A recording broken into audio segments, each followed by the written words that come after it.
Ang Malacanang kinilala raw ho ang ambag ng mga MSMEs sa ekonomiya at global competitiveness ng Pilipinas. Nako, alam naman natin siyempre mayroong mga malalaking kumpanya pero napakalaking part mga kabrigada ng ating ekonomiya ay nanggagaling po sa MSMEs. At napakaraming mga employment ang nakapaloob sa MSMEs. Brigada Maricar Sargan, i-brigada mo. Brigada Live Report. Kinilala ng Malacanang ang malaking papel na ginagampanan ng mga maliliit na negosyante sa bansa sa pangkabuoang ekonomiya ng Pilipinas at sa pagpapakilala sa buong mundo ng mga produkto ng bansa.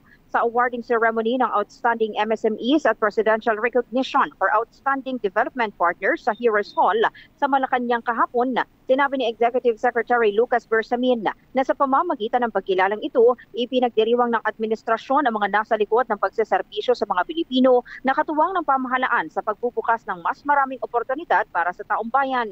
Makakaasa ani ang mga negosyante sa bansa, lalo na yung mga maliliit at nagsisimula pa lamang, na ang gobyerno ay patuloy na nagpapatupad ng mga hakbang na magpapaganda sa business climate ng bansa, magsusulong ng innovation, magpapabilis sa mga proseso at makapanghatak pa ng mas maraming mamumuhunan sa Pilipinas.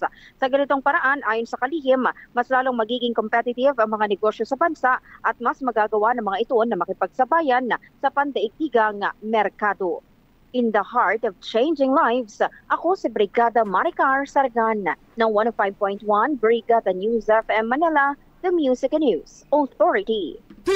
Ang bahaging ito ay hatid sa atin ng Guard C Plus with Zinc Capsule. Always protektado ang kalusugan.